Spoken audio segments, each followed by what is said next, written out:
নমস্কার বন্ধুরা, আমি সুস্মিতা মায়ের হেসেলে আপনাদের স্বাগত জানাই। আবার চলে এলাম নতুন দিনে নতুন একটা রেসিপি নিয়ে।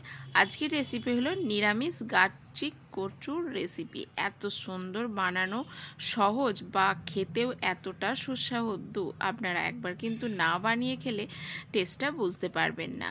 তা আমি কিভাবে বানাই সেটাই কিন্তু সম্পূর্ণ দেখার অনুরোধ রইল।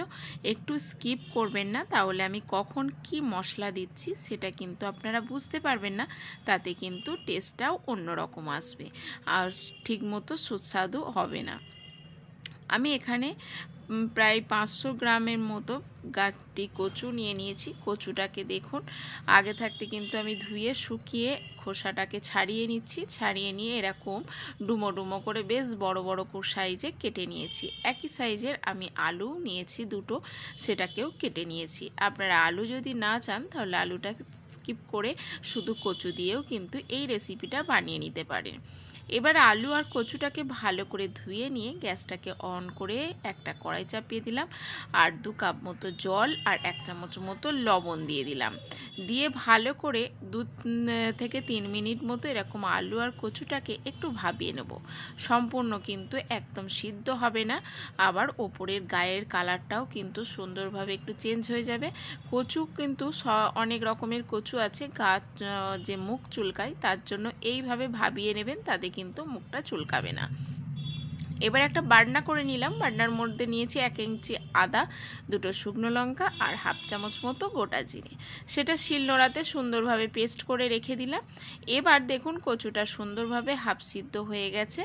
এবার একটা আমি ফুটো ঝাঁঝরির মধ্যে আমি জলটাকে ঝরিয়ে নিচ্ছি। এইভাবে জলটাকে ঝরিয়ে নিতে হবে, তাহলেই পরের স্টেপগুলো আমরা করতে পারবো ভালোভাবে। সুন্দরভাবে জলটাকে ঝরিয়ে নিলাম। এবার একটা থালার মধ্যে আমি কচু আর আলুটাকে নিয়ে নেব। এই রকম গরম অবস্থাতেই কাজটা করে নিতে হবে, না হলে কিন্তু কচু যেহেতু হাফ সিদ্ধ করা, না হলে ভালোভাবে কিন্তু পরের স্টেপে সিদ্ধ হবে না, তাতে খেতেও ভালো লাগবে না। দিয়ে দিলাম 1 চামচ মতো লবণ, আর ধনের গুঁড়ো দিয়ে দিলাম 1 চামচ, আর জিরের গুঁড়ো দিয়ে দিলাম 1 চামচ, কাশ্মীর লঙ্কার গুঁড়ো দিলাম 1 চামচ। আপনারা লাল লঙ্কার গুঁড়ো, ঝাল লঙ্কার গুঁড়োও দিতে পারেন। এবার কালারের জন্য দিয়ে দিলাম হলুদ গুঁড়ো আর 2 চামচ কিন্তু বেসন। অবশ্যই বেসনটা দেওয়ার চেষ্টা করবেন এই রেসিপিটাতে।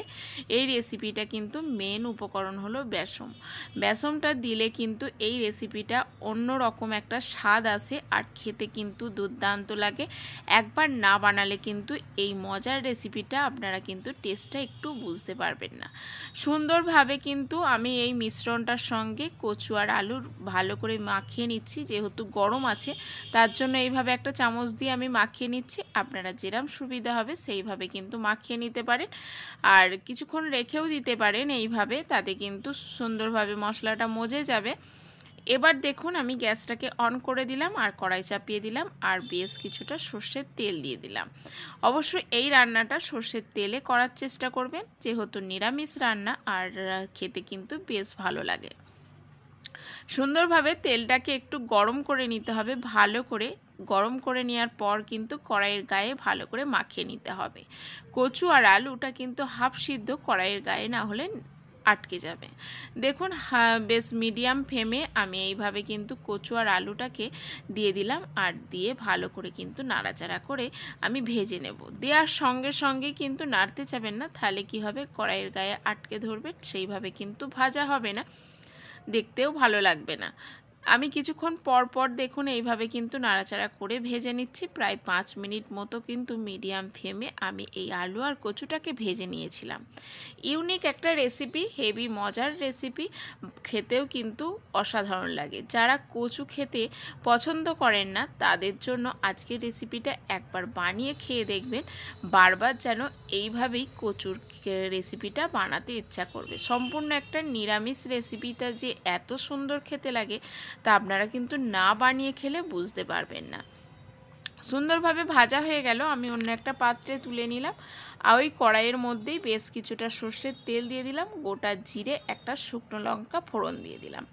ভালো করে ফোড়নটাকে ভেজে নিতে হবে। সুন্দর একটা ফ্লেভার আসার হয়ে গেলেই আমি দিয়ে দিলাম 1 চামচ মতো হিং। যেহেতু নিরামিষ রেসিপি আর হিংটা দিলে কিন্তু এর স্বাদটা দারুণ আসে, তার জন্য অবশ্যই কিন্তু এই রেসিপিটাতে হিং দেবেন। আমি 1 চামচ মতো হিংটা দিয়ে ভালো করে লো ফ্লেমে আমি ভেজে নিয়েছি। আর দিয়ে দিলাম 1 চামচ মতো চিনি। চিনিটাও দিয়েও ভালো করে কিন্তু এখানে তেলের সঙ্গে ভেজে নিতে হবে। একদম চিনিটা যখন গলে যাবে, তেলের সঙ্গে মিশে যাবে, কালারটা দেখবেন একদম চেঞ্জ হয়ে যাবে। আর দিয়ে দেব 2 চামচ মতো বেসন। বেসনটাকেও কিন্তু এই তেলের সঙ্গেই ভেজে নিতে হবে। এই রেসিপিটা একবার বানিয়ে খেয়ে দেখবেন, একদম ইউনিক একটা রেসিপি। আপনারা বুঝতেই পারবেন না যে একটা কচুর রেসিপিও এত সুন্দর খেতে লাগে। সুন্দরভাবে কিন্তু বেসনটাকেও দেখুন ভেজে নিলাম। আর ভালো করে ভাজা হয়ে গেলে হিং আর যে বেসনের একটা সুন্দর ভাজা যে সুগন্ধ হয়, সেটা কিন্তু আপনাদের নাকে গেলে তখনই বুঝতে পারবেন এই রেসিপিটা কীরকম খেতে লাগছে বা খেতে লাগবে। দেখুন সুন্দরভাবে ভাজা হয়ে গেছে, একটা সুন্দর কিন্তু স্মেল এসেছে। এবার যে আমি বাটনাটা করে রেখেছিলাম আদা, জিরে আর 2টো শুকনো লঙ্কা, সেটা কিন্তু দিয়ে দিলাম। দিয়ে ভালো করে আমি তেলের সঙ্গে এইভাবে কিন্তু কষিয়ে নেব। আর গ্যাসের ফ্লেমটা কিন্তু একদম লো ফ্লেমে দেয়া আছে। লো ফ্লেমে এই সময় মশলা কষানোর সময় অবশ্যই কিন্তু লো ফ্লেমে দেবেন, তাতে মশলাটা সুন্দরভাবে কষানোও হয়, পুড়ে যাওয়ার কোনো ভয় থাকে না। আর দিয়ে দেবো একটা মিডিয়াম সাইজের টমেটোটাকে আমি গ্রেট করে নিয়েছি, সেটাও আমি এই সময় দিয়ে দিলাম। দিয়ে বেশ কিছুক্ষণ ধরে মশলাটাকে কষিয়ে নেব, যতক্ষণ না উপর থেকে তেল ছেড়ে আসার পরিমাণের কিন্তু অনেকটাই কমে যাবে এই মশলাটা।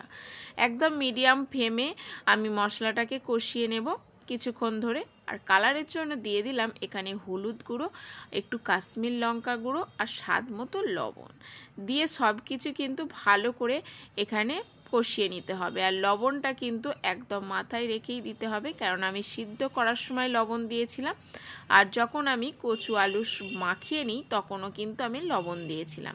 সেই হিসাব করে কিন্তু আপনাদের লবণটা আপনাদের স্বাদ মতো এখানে ঝাল আর লবণটাকে দিয়ে দেবেন।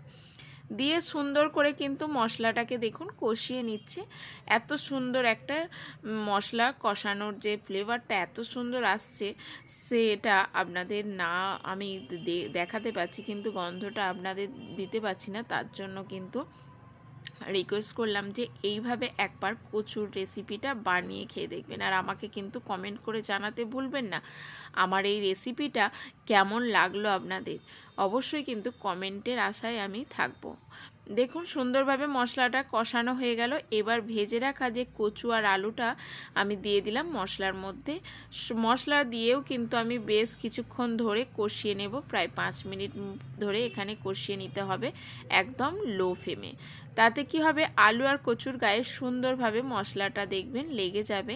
আর মশলা যত সুন্দরভাবে কষাবেন ততই কিন্তু খেতে বেশ ভালো লাগবে। দেখুন সুন্দরভাবে হালকা হাতে আমি মশলাটাকে কষিয়ে নিচ্ছি।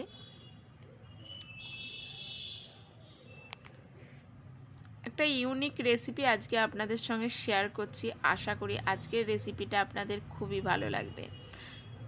যারা কচু খায় না তারাও কিন্তু এই রেসিপিটার কিন্তু আঙুল চাটতে বাধ্য হবে। দেখুন এবার কিছুটা গরম জল দিয়ে দিলাম। ভালো করে কষানোর পর এখানে অবশ্যই গরম জল দেবেন। আমি বেশ কিছুটা গরম জল দিয়ে দিলাম, কারণ একটা ঝোল ঝোল বেশ মাখো মাখো ব্যাপার আসবে, তার জন্য এখানে জলটা দিয়ে দিলাম। যে পরিমাণে আলু আর কচুটা সিদ্ধ হয়েছে আর একটু কিন্তু সিদ্ধ হবে, তার জন্য জলটা আপনাদের প্রয়োজন মতো কিন্তু এখানে ব্যবহার করবেন। যেরকম আলু কচু সিদ্ধ হতে বাকি আছে সেই পরিমাণ করেই কিন্তু আপনাদের জলটা ব্যবহার করতে হবে। সুন্দরভাবে জলের সঙ্গে দেখুন মশলাটাকে আমি মিশিয়ে নিলাম। আর এই সময় কিন্তু লবণের টেস্টটা দেখে নেবেন, সেই পরিমাণেই কিন্তু আপনারা লবণটা ব্যবহার করবেন। দেখুন একটু লবণ দেওয়ার ছিল, তার জন্য দিয়ে দিলাম। দিয়ে ভালো করে কিন্তু মিশিয়ে নিয়ে আমি ঢাকা চাপা দিয়ে দেব প্রায় 10 মিনিট মতো লো ফ্লেমে। তাতেই কিন্তু রেসিপিটা একদম রেডি হয়ে যাবে। দেখুন 10 মিনিট পর ফিরে এলাম, একদম রেসিপিটা রেডি হয়ে গেছে। আলু আর কচু কিন্তু একদম সম্পূর্ণ সিদ্ধ হয়ে গেছে। আর গ্রেভিটা দেখুন কতটা গাঢ় হয়েছে, এত সুন্দর একটা রেসিপি, খেতে কিন্তু দুর্দান্ত। আর এত সুন্দর একটা ফ্লেভার আসছে কি বলবো। আর একটু টেস্টটা বাড়ানোর জন্য এখানে দিয়ে দিলাম 1 চামচ গাওয়া ঘি। দিয়ে ভালো করে নাড়াচাড়া করে আপনারা ঢাকাও দিয়েও রেখে দিতে পারেন রেস্টে, তাতে গিয়ে যে ঘিয়ের সুগন্ধটা আরও কিন্তু রেসিপিটার সঙ্গে মিশে যাবে। আমি অন্য একটা পাত্রে তুলে নিলাম। আর গরম গরম এই রেসিপিটা ভাত আর রুটি, লুচি যে কোনো রেসিপিটার সঙ্গেই চাই। তা আশা করি আজকের রেসিপিটা আপনাদের খুবই ভালো লাগলো। ভালো লাগলে লাইক, শেয়ার ও কমেন্ট করতে ভুলবেন না। আর নতুন বন্ধু হয়ে থাকলে চ্যানেলটাকে সাবস্ক্রাইব করবেন, পাশে থাকা বেল আইকনটিটাকে প্রেস করবেন, যাতে আমি নতুন রেসিপি ছাড়ার সঙ্গে সঙ্গে সবার আগে আপনাদের কাছে নোটিফিকেশান চলে যায়। সম্পূর্ণ রেসিপিটা দেখার জন্য ধন্যবাদ। ভালো থাকবেন, সুস্থ থাকবেন।